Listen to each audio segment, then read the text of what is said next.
औज़ुबिल्लाहि मिनश्शैतानिर्रजीम बिस्मिल्लाहिर्रहमानिर्रहीम। अस्सलाम वालेकुम व्यूअर्स, उम्मीद करती हूँ आप सब खैरियत से होंगे। हम कर रहे हैं discrete mathematic chapter number 2 exercise number 2.3 का क्वेश्चन नंबर 50 है। Show that if x is a real number and m is an integer then x plus m equivalent to x bracket plus m। सबसे पहले हमारे पास ceiling function की definition ये आ जाएगी, फ्लोर फंक्शन की डेफिनेशन ये आ जाएगी। सीलिंग फंक्शन और फ्लोर फंक्शन हमने वैसे ही निकालना है जैसे हम पीछे निकालते रहे हैं। क्वेश्चन पे आते हैं। हमारे पास गिवन है x is a real number and m is a integer. तो आपने प्रूव करना है कि अगर x प्लस m की वैल्यू निकालें तो x की वैल्यू निकाल के उसमें m ऐड कर दें तो ये दोनों इक्विवेलेंट होते हैं। प्रूव है। सबसे पहले हम कहते हैं कि अगर हमारे पास x जो है वो इंटीजर है और x प्लस m जो है वो आल्सो इंटीजर है। x आपने कहा था कोई भी रियल नंबर है, तो अगर x रियल नंबर से बिलोंग करता है तो x जो है वो कंप्लीट इंटीजर हो सकता है, क्योंकि रियल नंबर आपके पास 1 2 3 4 भी होते हैं और 1.2 1.3 इस तरह यानी कि पॉइंट्स में भी होते हैं। तो अगर x जो है वो हमारे पास कोई भी रियल नंबर है तो हम कह सकते हैं कि x जो है वो हमारे पास इंटीजर है। क्वेश्चन में ऑलरेडी गिवन है m इज़ एन इंटीजर। अब अगर x भी इंटीजर है, m भी इंटीजर है, 2 भी इंटीजर है, 3 भी इंटीजर है, 2 में 3 को ऐड करें तो आंसर 5 आएगा, यानी कि इंटीजर ही आएगा। तो हम कह सकते हैं x plus m is also an integer. अब यहाँ पे आपने सीलिंग फंक्शन फाइंड करना है। x का सीलिंग फंक्शन x होगा, x प्लस m का ceiling function x plus m ही आ जाएगा। ठीक है, कंप्लीट इंटीजर का आप सीलिंग फंक्शन लें या फ्लोर फंक्शन लें, वो कंप्लीट इंटीजर ही आ जाता है। अब यहाँ पे आप लिख सकते हैं कि x प्लस m का अगर हम सीलिंग फंक्शन निकालते हैं तो वो x प्लस m आता है। ठीक है, और x की जगह अगर आप देखें x इक्वलेंट टू दिस है तो हम ये चीज़ लिख सकते हैं, x की जगह ये चीज़ लिख सकते हैं, m एज इट इज़ आ जाएगा और आपके पास जो है वो प्रूव हो गया कि x plus m equivalent to है इसके। पहले हमने प्रूव किया कि अगर x इंटीजर है, m तो हमारे पास क्वेश्चन में गिवन है कि वो इंटीजर ही है। अब सेकंड में हम कहते हैं अगर हमारे पास x जो है वो इंटीजर नहीं है, x कोई भी पॉइंट वाली वैल्यू है, यानी कि 1.2 है या 1.5 है, तो 1 और 2 के दरमियान वो लाया करती है, या 3.4 है, 3.5 है, 3.6 है, तो वो 3 और 4 के दरमियान लाया करती है। यानी कि अगर हमारे पास कोई भी जो है पॉइंट वाली वैल्यू है, यानी कि x जो है वो रियल नंबर नहीं है, तो दो कंसेक्टिव रियल नंबर्स, दो कंसेक्टिव इंटीजर्स के दरमियान वो जो है वो लाया करती है। जैसे आप 5.6 ले लें, 5.7 ले लें, 5.8 ले लें, तो वो 5 और 6 के दरमियान जो है वो लाया करेगी। यानी कि कोई भी पॉइंट वाली वैल्यू ले लें, वो दो इंटीजर्स के दरमियान लाया करेगी आपके पास। तो उसके लिए हमने कहना है कि n जो है वो बिलोंग करता है z से, और जो x की वैल्यू है वो n और n प्लस 1 के दरमियान लाया करती है। यानी कि आप n की वैल्यू 5 ले लें तो वो 5 और 6 के दरमियान लाया करेगी पॉइंट वाली वैल्यू। अगर आप x की वैल्यू लेते हैं 7.8, तो वो 7 और 8 के दरमियान लाई करेगी, यानी कि n 7 ले लेंगे और 8 जो है वो n प्लस 1 आ जाएगा आपके पास। तो अब हमने सीलिंग फंक्शन फाइंड करना है। x का सीलिंग फंक्शन आ जाएगा n प्लस 1, यानी कि ये आपके पास है 5.7, तो इसका सीलिंग फंक्शन आ जाएगा 6। ठीक है, यानी कि उसमें आपने n में जो है वो एक ऐड कर दिया है। अब आप कहते हैं अगर हमारे पास n जो है वो x प्लस 1 और n प्लस 1 है, तो आपने क्या करना है, इन तीनों में जो है वो m की वैल्यू ऐड कर दिया है, क्योंकि हमने n प्लस m जो है वो फाइंड करना है x प्लस m। तो x प्लस m करने के लिए, ये चीज़ करने के लिए हमने यहाँ पे भी m को ऐड किया है, यहाँ पे भी आपने m को ऐड कर दिया है। ठीक है, अब यहाँ पे x प्लस m अगर आप सिर्फ इतनी चीज़ देखते हैं, इसकी वैल्यू आपने निकालनी है, तो x प्लस m का सीलिंग फंक्शन आपके पास आ जाएगा n प्लस 1 प्लस m। और आपने प्रूव करना है कि x प्लस m जो है वो इक्वेलेंट टू हमारे पास इस चीज़ की होता है। तो देखिए x प्लस m ये चीज़ आपने लिख ली है। अब यहाँ पे जो है n प्लस 1 की जो वैल्यू है, अगर हम x का सीलिंग फंक्शन निकालते हैं तो वो n+1 आता है। तो आपने n+1 की जगह यानी कि इस n+1 की जगह ये वाला x जो है इसका सीलिंग फंक्शन पुट कर दिया है। तो आपके पास प्रूव हो गया कि ये जो चीज़ है वो इक्विवेलेंट टू इसके है। नेक्स्ट है क्वेश्चन नंबर 51। क्वेश्चन नंबर 51 है show that if x is a real number and n is an integer then x less than है n के। इफ़ एंड ओनली इफ़ अगर हम x का सीलिंग फंक्शन निकालते हैं वो लेस देन है n के, n लेस देन है x के। इफ़ एंड ओनली इफ़ अगर आप n लेस देन है x के तो x का सीलिंग फंक्शन है। अब यहाँ पे देखें क्वेश्चन में उसने कहा x is a real number. अब अगर एक्स रियल नंबर है तो यहाँ पे हमारे पास दो कंडीशन है, या तो एक्स जो है वो कंप्लीट इंटीजर है, या तो एक्स जो है वो कंप्लीट इंटीजर नहीं है, यानी कि पॉइंट की वैल्यूज़ हैं। यानी कि क्वेश्चन नंबर 50 की तरह इसमें भी आपके पास दो कंडीशंस हैं, या तो वो इंटीजर होगा या इंटीजर नहीं होगा। तो इसका फर्स्ट देखते हैं। फर्स्ट केस है कि अगर हम कहते हैं x लेस देन है n से और x इंटीजर है। अब इतना आपको पता है कि उसने हमें कहा है x रियल नंबर है और n है ही इंटीजर। तो x को हम कह रहे हैं कि अगर n इंटीजर है तो x भी हमारे पास इंटीजर है। अब आप देखें अगर आपने x हमारे पास है, ठीक है, इसका आपने फ्लोर फंक्शन निकालना है तो x की वैल्यू लेस देन n की आ जाएगी। ठीक है। अब हम कहते हैं, हम एज्यूम करते हैं कि x is not an integer, x हमारे पास इंटीजर नहीं है। ये कब हो सकता है? अगर हमारे पास x इंटीजर ना हो और उसका हम फ्लोर फंक्शन निकालें तो x की वैल्यू जो है वो लेस देन हो जाती है।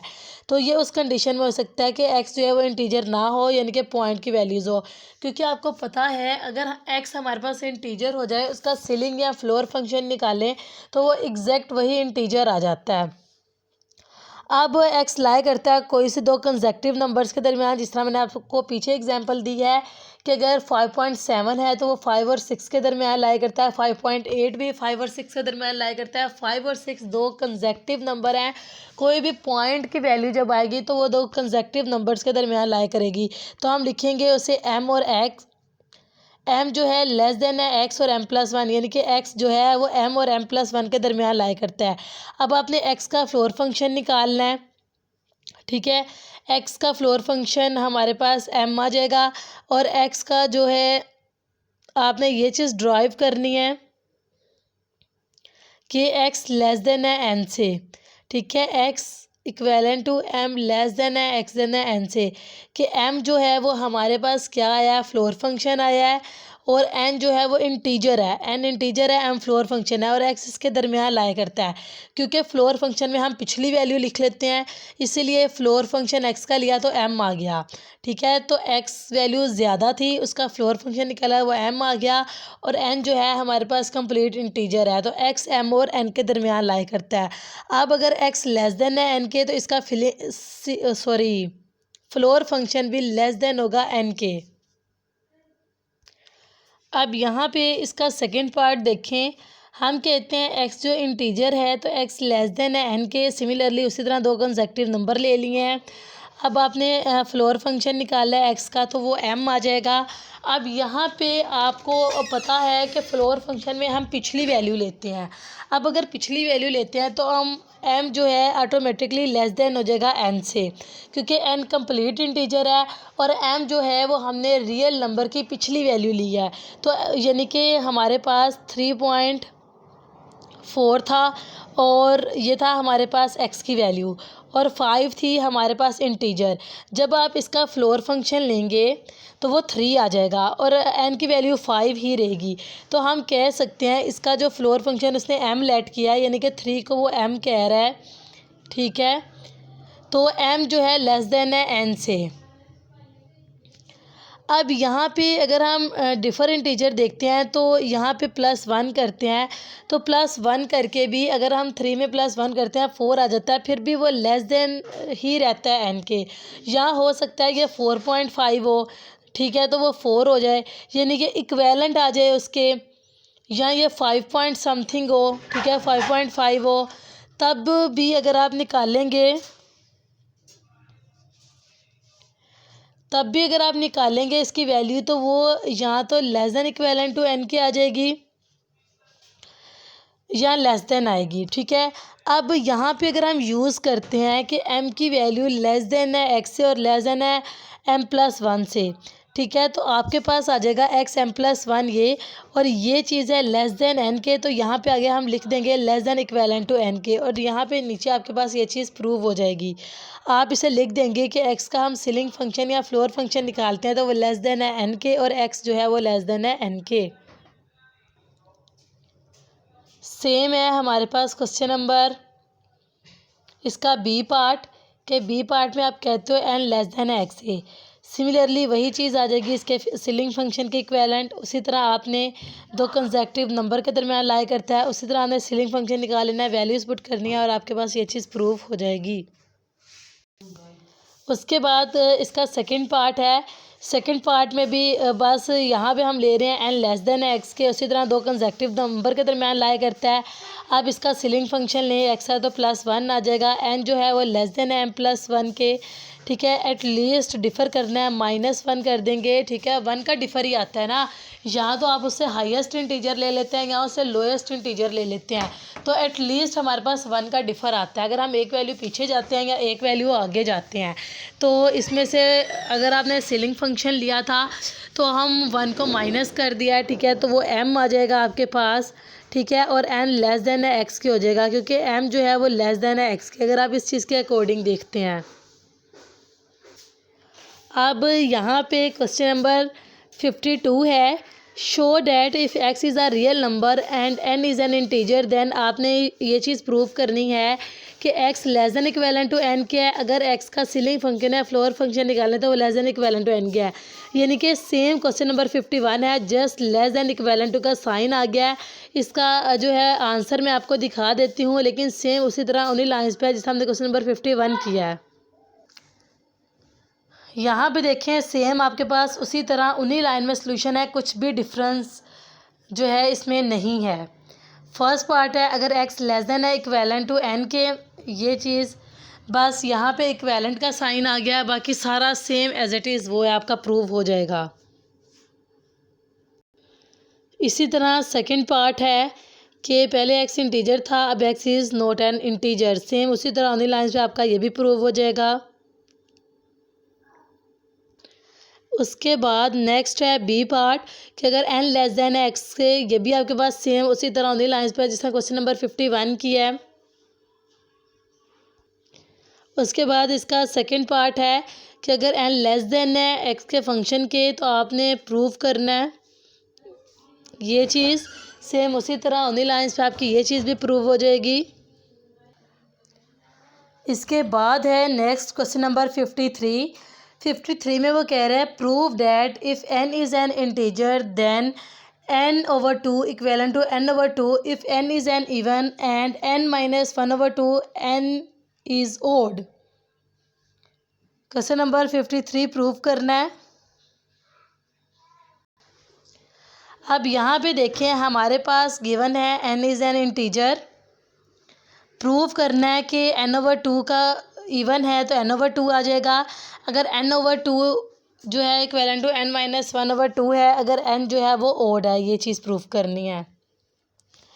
सबसे पहले फर्स्ट केस में आप कहते हैं n जो है 2k है, यानी कि k अगर आपके पास 1 है, 2 है, 3 है, 4 है, 5 है, 6 है, n इवन है या ओड है, जब आप उसे 2 से मल्टीप्लाई करेंगे तो वो इवन ही हो जाएगा।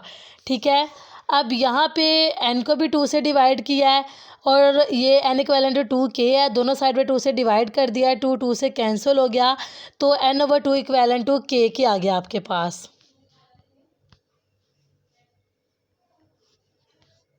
ठीक है, अब आपने इसका सीलिंग फंक्शन निकालना है। दोनों तरफ हमने सीलिंग फंक्शन फाइंड कर दिया, तो k कंप्लीट इंटीजर है, कंप्लीट इंटीजर का सीलिंग फंक्शन आपके पास k ही आ जाएगा।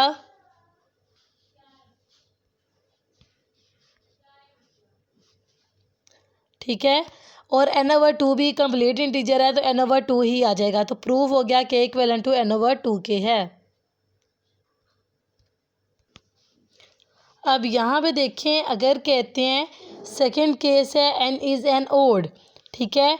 अगर n ओड है तो n में हमने क्या करना है, 2 के हमारे पास हमेशा इवन होता है। मैंने आपको अभी बताया है कि अगर k 1 2 3 4 5 6 7 जो मर्ज़ी हो, जब आप उसे 2 से मल्टीप्लाई करेंगे, ठीक है, तो वो इवन हो जाएगा। अब आप उसमें +1 करेंगे तो वो ओड हो जाएगा। हमने क्या किया है, यहाँ से इसी तरह जो ये लाइन है दोनों तरफ 2 से डिवाइड कर दिया, ये आ गया। अब 2k को 2 पे डिवाइड किया तो k आ गया, 1 को 2 पे डिवाइड किया तो 1/2, ये चीज़ आ गई। अब हम कहते हैं कि अगर k हमारे पास इंटीजर है और k + 1/2 is not an integer and n/2 is not an integer, तो जो k है हमारे पास दो कंसेक्युटिव नंबर्स के दरमियान आ जाएगा। k + 1/2 और k + 1, ये चीज़ आ जाएगी, यानी कि k + 1/2 दो कंसेक्युटिव नंबर k और k + 1 के दरमियान आ जाएगा। अब यहाँ पे n/2 इक्वेलेंट टू k + 1/2 की है। अगर हम इस इक्वेशन के थ्रू देखते हैं, ठीक है, ये चीज़ इक्वेलेंट टू इस चीज़ की है, तो हम कहते हैं n लेस देन है इक्वेलेंट टू n/2, यानी कि इस चीज़ को की जगह हमने n/2 पुट कर दिया है k + 1। अब आपने सीलिंग फंक्शन या फ्लोर फंक्शन निकालना है, दोनों तरफ फंक्शन पुट कर दें तो n/2 इक्वेलेंट टू हमारे पास k आ जाएगा। क्योंकि आपको पता है अगर हम फ्लोर फंक्शन निकालते हैं k + 1/2 1/2.5 आ जाता है, यानी कि k की वैल्यू 6 है तो 6.5 आ जाएगा यहाँ से। तो 6.5 का जब हम फ्लोर फंक्शन निकालते हैं तो वो 6 ही आ जाता है, यानी कि k ही आ जाएगा आपके पास।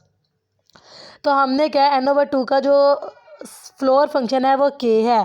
अब आपने इस चीज़ से देखना है कि n इक्वेलेंट टू 2k + 1 है, 1 यहाँ प्लस हो रहा है, इस साइड पे जाके माइनस हो जाएगा, फिर 2 यहाँ पे मल्टीप्लाई हो रहा है, वहाँ जाके डिवाइड हो जाएगा, तो k की वैल्यू आ जाएगी n - 1/2। यहाँ पे आपने फ्लोर फंक्शन निकालना है, हमारे पास k की जगह n/2 है तो यहाँ k की जगह n/2 पुट कर दिया, n - 1/2 एज इट इज़ आ गया।